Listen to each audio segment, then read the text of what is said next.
حضرت عمر فاروق رضی اللہ عنہ اکثر اللہ تعالیٰ سے دعا کیا کرتے تھے کہ اے اللہ مجھے اپنی راہ میں شہادت عطا فرما اور اپنے رسول صلی اللہ علیہ وآلہ وسلم کے شہر میں موت نصیب فرما۔ صحابہ کرام حیران ہوتے تھے کہ مدینہ منورہ تو امن کا شہر ہے، یہاں شہادت کیسے نصیب ہوگی؟ لیکن اللہ تعالیٰ کی قدرت دیکھیں کہ آپ رضی اللہ عنہ کی یہ دعا اللہ تعالیٰ نے قبول فرمائی۔ السلام علیکم ورحمۃ اللہ وبرکاتہ۔ ناظرین کرام، آج ہم اسلام کی ایک عظیم شخصیت، خلیفہ دوم مراد رسول صلی اللہ علیہ وآلہ وسلم، امیر المؤمنین حضرت عمر بن الخطاب، حضرت عمر فاروق رضی اللہ عنہ کی شہادت کا دلسوز واقعہ بیان کریں گے۔ حضرت عمر فاروق رضی اللہ عنہ وہ ہستی ہیں جن کے بارے میں نبی کریم صلی اللہ علیہ وآلہ وسلم نے فرمایا کہ اگر میرے بعد کوئی نبی ہوتا تو عمر بن خطاب ہوتے۔ آپ رضی اللہ عنہ کی زندگی عدل، تقوی، شجاعت اور اسلام کی خدمت سے بھرپور تھی، لیکن ہر ذی روح نے موت کا مزہ چکھنا ہے اور حضرت عمر رضی اللہ عنہ کے لیے اللہ تعالیٰ نے شہادت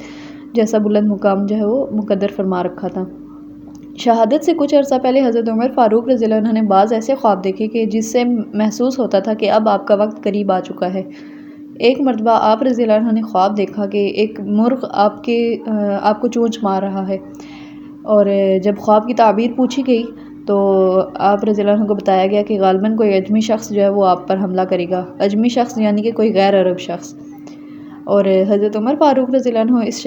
اشارے کو سمجھ گئے اور اللہ تعالیٰ کی تقدیر پر راضی رہے۔ مدینہ میں ایک مجوسی غلام رہتا تھا جس کا نام ابو لؤلؤ فیروز تھا، اور وہ ایک صحابی حضرت مغیرہ بن شعبہ رضی اللہ عنہ کا غلام تھا۔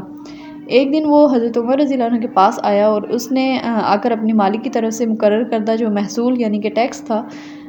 اجرت جو تھی، ٹیکس جو تھا، اس کی شکایت کی۔ تو حضرت عمر فاروق رضی اللہ عنہ نے اس کی بات سنی اور فرمایا کہ یہ جو ہے محصول یہ تمہاری حیثیت کے مطابق ہے۔ جب حضرت عمر رضی اللہ عنہ نے اس کو یہ جواب دیا تو ابو لؤلؤ جو تھا وہ ناراض ہو کر واپس چلا گیا اور اس نے دل میں بغض پال لیا،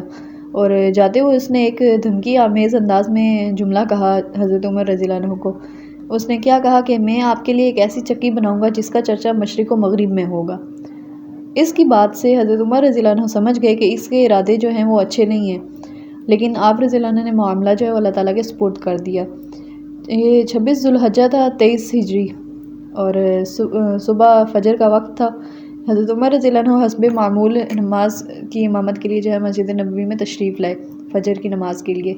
اور لوگوں کی صفیں درست فرمائیں اور پھر نماز شروع کر دی۔ حضرت عمر رضی اللہ عنہ خود نماز پڑھا رہے تھے۔ ابھی نماز کا آغاز ہوا ہی تھا کہ ابو لؤلؤ فیروز اچانک سامنے سے آ گیا، اور اس کے ہاتھ میں 2 دھاری تلوار تھی، 2 دھاری خنجر تھا، اور اس نے اس خنجر کے ساتھ حضرت عمر رضی اللہ عنہ پر وار کیا، اور اتنی تیزی کے ساتھ اس نے پے در پہ وار کیے کہ ان کو کافی زخم لگے حضرت عمر رضی اللہ عنہ کو، اور ایک زخم جو تھا ان کو ناف کے نیچے لگا جو انتہائی گہرا تھا، اور حضرت عمر رضی اللہ عنہ اس سے شدید زخمی ہو گئے اور زمین پر بیٹھ گئے، گر گئے۔ اب وہ جو ابو لؤلؤ جو تھا حملہ آور، اس نے صرف حضرت عمر رضی اللہ عنہ کو ان پر ہی ختم نہیں کیا، بلکہ اس نے راستے میں آنے والے جتنے صحابی تھے جو اس کو روکنے کی کوشش کر رہے ہوں گے، اس نے ان کو بھی زخمی کیا، اور اسی جو ہے حملے میں تقریباً 13 نمازی جو تھے وہ زخمی ہوئے، جن میں سے 6 یا 7 صحابہ کرام جو ہے وہ شہید ہو گئے تھے، اور یہ صحابہ کرام جو تھے 6-7 یہ شہادت کے عظیم مرتبے پر فائز ہوئے۔ مسجد میں ایک لمحے کے لیے خوف و ہراس بھی پھیل گیا، لیکن تمام صحابہ کرام نے بہادری اور ہمت کا مظاہرہ کیا۔ جب ابو لؤلؤ نے دیکھا کہ اب جو ہے وہ پکڑا جائے گا تو اس نے اپنے ہی خنجر کے ساتھ خودکشی کر لی، اور حضرت عمر رضی اللہ عنہ زخمی حالت میں تھے، لیکن آپ رضی اللہ عنہ کی اس حالت میں بھی سب سے پہلی جو فکر تھی وہ نماز تھی، اور آپ رضی اللہ عنہ نے فوراً حضرت عبد الرحمن بن عوف رضی اللہ عنہ کو آگے بڑھنے کا اشارہ کیا، اور حضرت عبد الرحمن بن عوف رضی اللہ عنہ نے آگے بڑھ کر نماز کی امامت کروائی اور نماز مکمل کروائی، اور یہ نماز مختصراً ہی مکمل کروائی گئی حضرت عمر رضی اللہ عنہ کی پریشانی میں، اور پھر نماز مکمل کروا کر حضرت عمر رضی اللہ عنہ کو گھر لایا گیا۔ اب دیکھیں کہ کتنا جو ہے وہ ایک عظیم مثال ہے اس بات کی کہ اس حالت میں بھی حضرت عمر رضی اللہ عنہ کو نماز کی فکر تھی، اور صحابہ کرام کے نزدیک نماز ہے کتنی اہمیت رکھتی تھی۔ جب حضرت عمر رضی اللہ عنہ کو گھر لے جایا گیا تو تمام طبیبوں کو بھی بلایا گیا، اور ان کا زخم تو انتہائی گہرا تھا، اور ایک طبیب نے جو ہے وہ مشاہدہ کرنے کے لیے اس نے کیا کیا، دودھ کا ایک پیالہ حضرت عمر رضی اللہ عنہ کو پلایا، اور وہ پیالہ جو تھا وہ اس زخم سے باہر نکلنے لگا، یعنی کہ پیٹ میں جو زخم تھا اتنا گہرا تھا کہ وہ جو دودھ انہوں نے پیا وہ ان کے پیٹ سے باہر نکل رہا تھا۔ اور وہ زخم دیکھ کر طبیب نے پھر حضرت عمر رضی اللہ عنہ سے کہا کہ اے امیر المومنین، آپ اپنی وصیت فرما دیجئے، اب بچنے کی امید کم ہے۔ حضرت عمر رضی اللہ عنہ انہوں نے جب یہ سنا تو انہوں نے یہ سن کر اللہ تعالیٰ کا شکر ادا کیا، اور انہوں نے صبر جو ہے اور رضا کا مظاہرہ کیا۔ حضرت عمر رضی اللہ عنہ نے سب سے پہلے پوچھا کہ مجھے کس نے زخمی کیا ہے، تو جب لوگوں نے بتایا کہ ابو لؤلؤ مجوسی نے، تو حضرت عمر رضی اللہ عنہ نے فرمایا کہ الحمدللہ کہ میرا قاتل جو ہے وہ ایسا شخص نہیں جو اسلام کا دعویٰ کرتا ہو اور قیامت کے دن میرے خلاف کوئی حجت قائم کر سکے۔ حضرت عمر رضی اللہ عنہ نے پھر اپنے بیٹے کو، جو حضرت عبداللہ بن عمر رضی اللہ عنہ تھے، وہ بھی صحابی ہیں، ان کو اہم نصیحتیں فرمائی، اور آپ رضی اللہ عنہ کو اپنی امت کی فکر تھی، بیت المال کی فکر تھی، مسلمانوں کے معاملات کی فکر تھی، اور یہی وجہ تھی کہ آخری وقت میں بھی آپ رضی اللہ عنہ اپنی ذاتی معاملات سے زیادہ امت کے بارے میں سوچ رہے تھے۔ حضرت عمر رضی اللہ عنہ کی ایک بڑی خواہش تھی کہ ان کی تدفین جو ہے وہ رسول اللہ صلی اللہ علیہ وآلہ وسلم اور حضرت ابوبکر صدیق رضی اللہ عنہ کے پہلو میں ہو۔ تو آپ رضی اللہ عنہ نے پھر حضرت عبداللہ بن عمر رضی اللہ عنہ کو حضرت عائشہ رضی اللہ عنہ کے پاس بھیجا تاکہ وہ اجازت طلب کرے کہ وہاں پر تدفین کی اجازت دی جائے نبی پاک صلی اللہ علیہ وآلہ وسلم اور حضرت ابوبکر صدیق رضی اللہ عنہ کے پہلو میں۔ تو جب حضرت عبداللہ بن عمر رضی اللہ عنہ حضرت عائشہ رضی اللہ عنہ کے پاس آئے تو انہوں نے فرمایا کہ میں نے یہ جو جگہ ہے ایک قبر کی، یہ میں نے اپنے لیے رکھی تھی، لیکن آج میں عمر کو اپنے اوپر ترجیح دیتی ہوں۔ جب حضرت عبداللہ بن عمر رضی اللہ عنہ واپس آئے اور حضرت عمر رضی اللہ عنہ کو اس خبر کا بتایا تو حضرت عمر رضی اللہ عنہ یہ خبر سن کر بہت خوش ہوئے اور انہوں نے اللہ تعالیٰ کا شکر ادا کیا۔ پھر حضرت عمر رضی اللہ عنہ نے خلافت کے لیے ایک شورا قائم کی، اور وہ شورا جو تھی اس میں 6 جلیل القدر صحابی شامل تھے۔ اب ان صحابہ میں کون کون شامل تھے؟ حضرت عثمان بن عفان رضی اللہ عنہ، جن کو ہم حضرت عثمان غنی کے نام سے جانتے ہیں، حضرت علی بن ابی طالب، حضرت علی رضی اللہ عنہ، حضرت طلحہ بن عبید اللہ، حضرت زبیر بن عوام، حضرت سعد بن ابی وقاص اور حضرت عبد الرحمن بن عوف رضی اللہ عنہ، یہ 6 صحابی شامل تھے۔ اور حضرت عمر رضی اللہ عنہ چاہتے تھے کہ امت متحد رہے اور خلافت کا معاملہ جو ہے وہ مشورے سے طے ہو۔ حضرت عمر رضی اللہ عنہ نے حضرت عبداللہ بن عمر رضی اللہ عنہ کا بھی نام دیا،